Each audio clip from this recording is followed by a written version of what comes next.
kaunang tao, kundi ang una sa isang kakaibang uri ng nilikha. Kaya amihan, hindi lang iisang kwento ng paglikha ang nasa Genesis, dalawa ito, at hindi sila eksaktong tugma. Tingnan ang Genesis Kabanata 1, talata 26 at 27. Sinabi ng Diyos, lalangin natin ang tao ayon sa ating wangis at larawan, at hayaang pamahalaan nila ang mga isda, mga ibon at lahat ng hayop. Kaya nilikha ng Diyos ang tao ayon sa kanyang larawan, lalaki at babae. Nangyari ito sa ika-6 na araw ng paglikha pagkatapos malikha ang mga hayop. Inilalarawan ng mga tao bilang sukdulan ng paglikha. Ang salitang Hebreo na ginamit ay ha-Adam, na tumutukoy sa sangkatauhan sa kabuuan, lalaki at babae. Walang binanggit na pangalan, hardin o tiyak na lugar. Isa itong dakilang pahayag, ang tao ay nilikha ayon sa larawan ng Diyos upang alagaan ang mundo. Ang bersyong ito ng paglikha ay malawak, makapangyarihan at poetiko, parang pinapanood ang isang obra maestra mula sa malayo. Pero pagdating sa Kabanata 2, nagbabago ang lahat. Lumiliit ang perspektiba. Genesis 2:7. Pagkatapos, nilikha ng Diyos ang isang lalaki mula sa alabok ng lupa at hiningahan ito ng buhay. Doon nagsimulang mabuhay ang tao. Sandali lang, mula sa alabok, ibang-iba ito. Hindi na ito tungkol sa buong sangkatauhan. Tungkol ito sa isang lalaking personal na hinubog ng Diyos, parang isang artistang nag-uukit ng eskultura mula sa luwad. Pagkatapos, sa mga talatang 18 hanggang 22, sinabi ng Diyos na hindi mabuti na nag-iisa ang lalaki. Kaya pinatulog niya ito ng mahimbing, kinuha ang isang tadyang at mula rito nilikha ang babae. Sa bersyong ito, hindi sabay lumitaw ang babae at lalaki. Ang babae ay nilikha pagkatapos mula sa katawan ng lalaki. Ang kwento rito ay mas malapit, mas personal at puno ng simbolismo. Kaya ano nga ba ang tunay na nangyayari rito? Bakit may dalawang magkaibang kwento ng paglikha sa parehong aklat? Sa isang bersyon, sabay nilikha ang lalaki at babae. Sa isa naman, isang lalaki muna, pagkatapos ay mga hayop, saka lang ang babae. Matagal nang naging paksa ito ng talakayan at pagtatalo ng mga iskolar at mga theologian. May naniniwala na ang ikalawang kabanata ay simpleng muling pagsasalaysay lang ng una, ngunit mas detalyado, parang paggamit ng lente ng kamera na nag-zoom in matapos kumuha ng malawakang tanawin. Ngunit may iba namang nagsasabi na ito ay dalawang magkaibang salaysay na posibleng nagmula sa magkaibang pinagmulan, bawat isa may natatanging layunin. Maraming iskolar ng Biblia ang tumutukoy dito bilang mga tradisyong Elohist at Yahwist. Sa Kabanata 1, tinatawag ang Diyos na Elohim, isang pangalan na nagbibigay diin sa kanyang kapangyarihan bilang lumikha ng lahat ng bagay. Sa Kabanata 2 naman, tinatawag siyang Yahweh Elohim, isang pangalan na nagpapakita ng mas malapit at personal na ugnayan ng Diyos.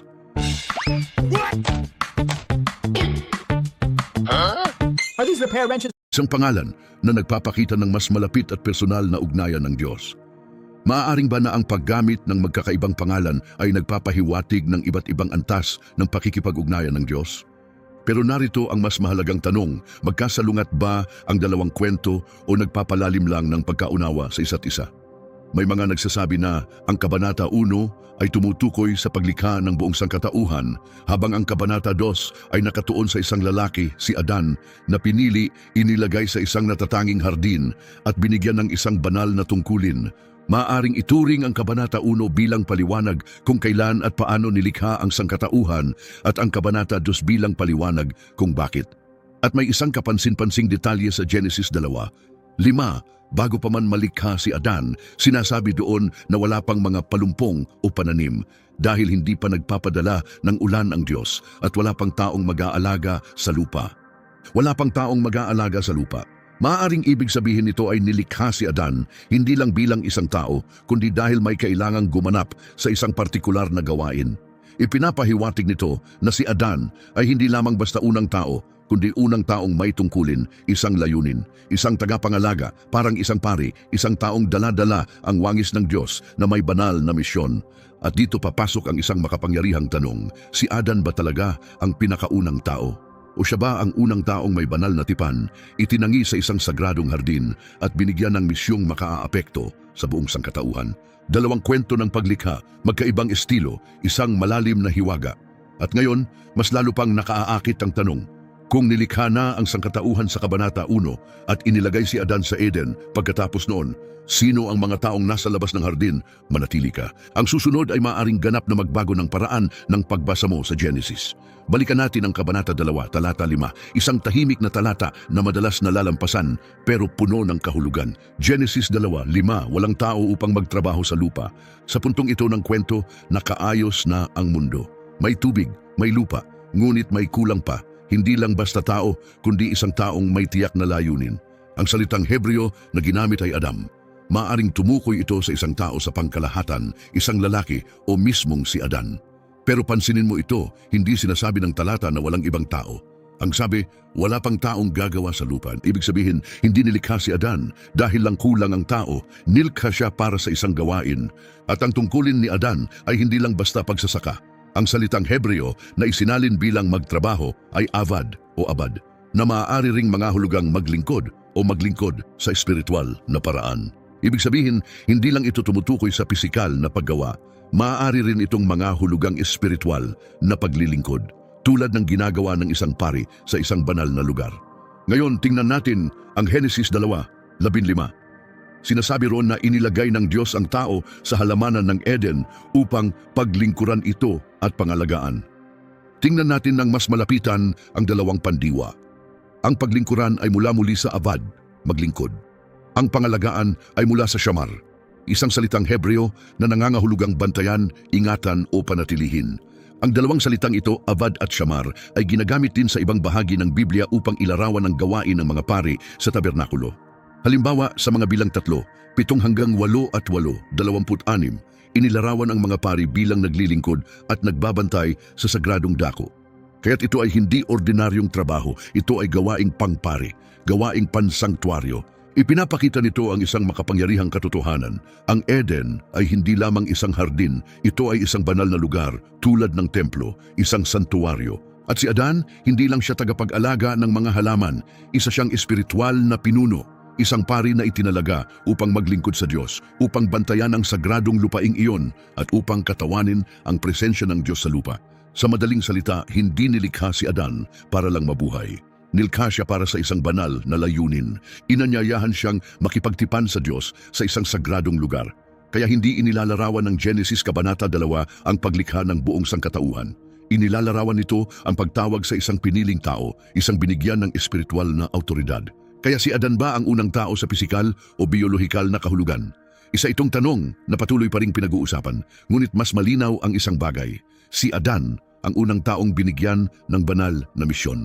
Isang katuwang sa tipan, inilaan upang simula ng isang banal na kwento. Ang kwento ni Adan ay hindi lang tungkol sa pagiging tao, ito ay tungkol sa pagiging inilaan. Tinawag siyang mamuhay sa kabanalan, sumunod, pumili sa pagitan ng tama at mali, at akuin ang responsibilidad hindi lamang para sa sarili, kundi para sa lahat ng susunod sa kanya. Sa bagong tipan, makikita natin ang isang makapangyarihang paghahambing. Sa unang Korinto 15:45, isinulat ni Pablo, ang unang tao, si Adan, ay naging buhay na nilalang. Ang huling Adan ay naging espiritong nagbibigay buhay. Kinatawan ni Adan ang sangkatauhan sa halamanan. Si Jesus na tinutukoy bilang ang huling Adan ay naging simula ng isang bagong uri ng sangkatauhan. Kaya sa tuwing babasahin mong muli ang Genesis 2:5, tandaan, hindi lang ito tungkol sa paglikha ng tao. Ito ang simula ng isang misyon. At ngayon, mas lalo pang nagiging kahanga-hanga ang takbo ng kwento. Lumipat tayo sa Genesis Kabanata 4, ang kwento ng mga anak ni Adan, sina Cain at Abel. Malamang ay alam mo na ang nangyari. Nagalit si Cain dahil mas kinalugdan ng Diyos ang handog ni Abel. Kahit pa pinaalalahanan siya ng Diyos, hindi siya nagpakumbaba. Pinatay niya ang kanyang kapatid. Sinasabi sa Genesis 4:8, sinunggaban ni Cain ang kanyang kapatid na si Abel at pinatay ito. Dahil dito, hinarap ng Diyos si Cain at binigkas ang kanyang hatol. Ayon sa Genesis 4:11 hanggang 12, ngayon, ikaw ay isinumpa at itataboy mula sa lupa. Magiging palaboy ka sa buong mundo, walang kapahingahan. Ngunit narito ang isa sa pinakamisteryosong bahagi ng Biblia. Sa mga talatang 13 hanggang 16, sumagot si Cain, napakabigat ng aking parusa. Kapag ako'y nakita ng iba, tiyak akong papatayin. Sumagot ang Diyos, hindi. Kung may sasaktan kay Cain, 7 ulit ang kabayarang parusa. Kaya minarkahan ng Diyos si Cain bilang proteksyon at umalis siya upang manirahan sa lupain ng Nod. sa silangan ng Eden. Huminto tayo sandali rito. Sinabi ni Cain, kapag ako'y nakita ng iba, tiyak akong papatayin. Pero sino ang tinutukoy niya? Sa kwento hanggang ngayon, ang tanging mga taong nabanggit ay sina Adan, Eva at Abel na ngayon ay patay na. Sino ang mga taong ito na kinatatakutan ni Cain at lalo pa itong nagiging mahirap unawain? Sa Genesis 4:17, mababasa natin, nagkaroon ng asawa si Cain. Nagdalang tao ito at nanganak kay Enoch. Nagtayo si Cain ng isang lungsod at ipinangalan ito sa kanyang anak. Sandali lang may asawa si Cain at anak at nagtayo pa siya ng buong lungsod. Pag-isipan natin ito, kung kakaunti lang ang tao sa mundo noon, bakit kailangan ng isang lungsod? Sino ang titira roon? Sino ang mga taong nasa silangan ng Eden? Ang mga tanong na ito ay naging paksa ng matagal ng pagtatalo at pag-aaral. Isang posibilidad ay nagkaroon pa ng maraming anak, sina Adan at Eva, na hindi lang pinangalanan sa mga unang kabanata. Ayon sa Genesis 5:4, matapos ipanganak si Seth, nabuhay pa si Adan ng daan-daang taon at nagkaroon ng maraming anak na lalaki at babae. Kaya't maaaring ang napangasawa ni Cain ay isa sa kanyang mga kapatid, isang babaeng isinilang kalaunan at hindi pa nababanggit. Makatuwiran itong mungkahi, pero nagbubukas rin ito ng iba pang mga tanong. Karaniwan ba sa mga mambabasa noon ang kasal sa kapatid? Kung oo, bakit hindi ito binigyang linaw sa teksto upang maiwasan ang kalituhan? Naroon naman ang isa pang teorya, isang pananaw na bumubukas sa ganap na bagong posibilidad. Paano kung mayroon ng ibang tao sa labas ng Eden? Ang pananaw na ito ay nagmumungkahi ng isang matapang na ideya na sina Adan at Eva ay hindi lamang ang mga taong nilikha.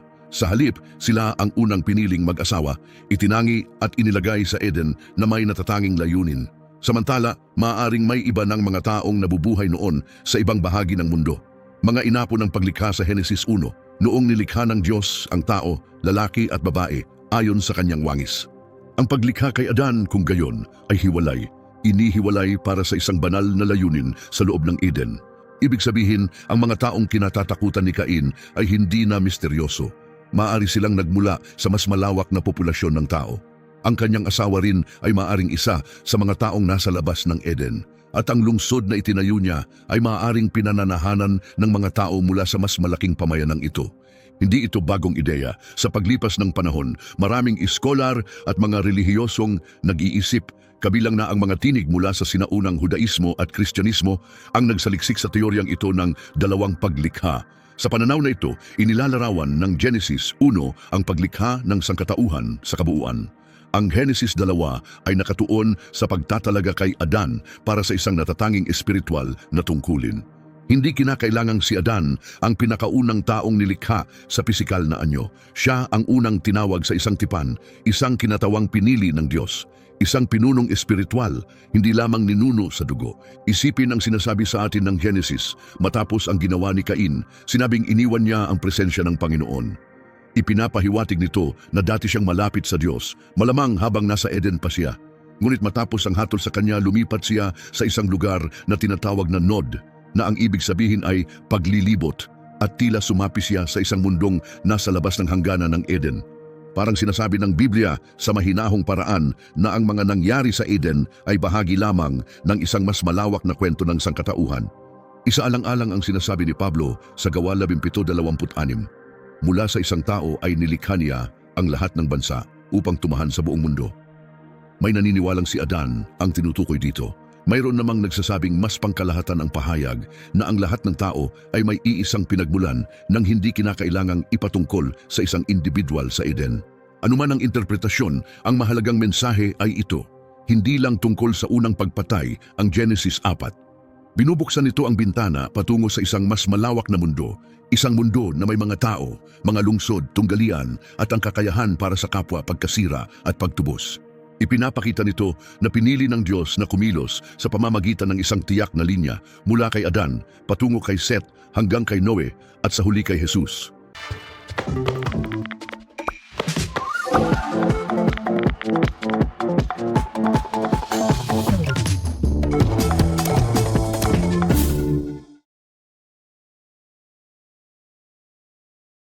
Jesus. Ang paglalakbay ni Cain patungo sa mas malawak na mundo ay nagpapahiwatig